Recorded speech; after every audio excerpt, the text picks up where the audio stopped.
Okay, we talk a lot about food, right? But what about the one thing your body needs way, way more urgently? We're going to break down day by day exactly what happens when you stop drinking water. So, to really get the stakes here, let's start with something we all kind of know. Without food, your body is an incredible survival machine. You can actually last for weeks, tapping into energy reserves. But switch that to water, and the clock just speeds up like crazy. We're not talking weeks anymore. We're talking just a few days. The countdown to a complete system failure is shockingly fast. And that's because water isn't just for, feeling hydrated. It's basically the operating system for your entire body. It's the highway for your blood, the conductor for your brain signals. You take it away, and the whole system starts to glitch. All right, let's start the clock. For the first 24 hours, you honestly might not feel like you're in any real danger. And that's because your body is super smart. It immediately kicks into a protective, let's conserve everything mode. But here's the problem. You are always losing water. It's totally automatic. You're losing it right now, just breathing.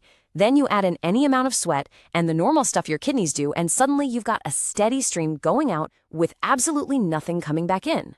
And that leads to the very first critical problem on the inside. As you lose that water, the actual volume of blood in your veins starts to shrink. There's just less of it to go around. Now, what's so wild about this is how normal these symptoms seem. Of course, you're thirsty, your mouth is dry, sure. But that headache that just won't quit, that feeling of not being able to focus on anything, that's your brain, right there, telling you the water shortage is already messing with it. And here is your body's first line of defense, kicking into high gear. Your kidneys, which are the masters of fluid balance, get the emergency signal and start desperately holding on to every single drop of water they can. The sign you can actually see, your urine gets much darker, which means waste removal is already slowing way down. Okay, let's fast forward to day 2, the initial compensation phase. That's over. Now your body's most important systems are being put under some serious strain. So remember how your blood volume was dropping? Well, here's the dangerous knock-on effect. The blood that's left gets thicker. It gets more like a sludge. Imagine trying to pump syrup through a straw instead of water. Your heart has to work way harder, and your circulation just slows right down, which starves your body of oxygen. And you feel that strain. The dizziness, the exhaustion, that's from less oxygen getting to your brain and your muscles. The confusion is your brain cells literally struggling to function. And that fast heartbeat, that's your heart just hammering away, trying its best to push that thick blood around. Let's just focus on the brain for a second, because it's about 75% water. It is incredibly sensitive to this.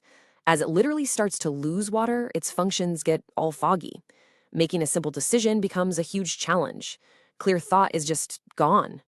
And now we've arrived at day 3. This is the critical point. This is where strain turns into failure. Your body isn't just struggling anymore. It's heading for a complete system shutdown. So what's the final switch that gets flipped? It all comes down to something called an electrolyte imbalance. You see, minerals like sodium and potassium, they're the body's electrical wiring. They let your nerves fire and your muscles move. Without water, their levels go haywire, and your body's whole electrical grid just breaks. And check out how devastating that is. This isn't just one problem. It's a cascade of failures. Your ability to move, the actual rhythm of your heartbeat, your entire nervous system, they all start to fail at the exact same time. This leads to outcomes that are as bad as they sound. The mental fog becomes severe confusion. Fainting is almost a certainty as your blood pressure crashes, and your kidneys, which have been working overtime, are pushed to the absolute brink. You are right on the edge of total organ failure. So let's just pull back for a second and look at the big picture.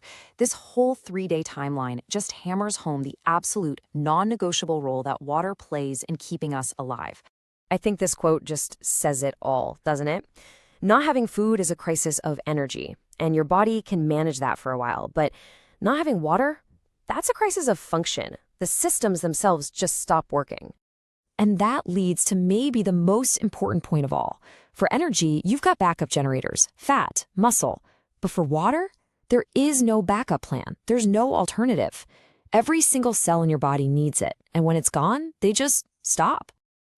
After hearing all this, it's so easy to think, okay, message received, I'm going to drink more water tomorrow. But I think that kind of misses the bigger, more immediate point. The real takeaway here is all about perspective. It's about looking at that simple glass of water not as something boring, but as the literal bedrock of your existence, the thing that is quietly and perfectly keeping you from shutting down right now.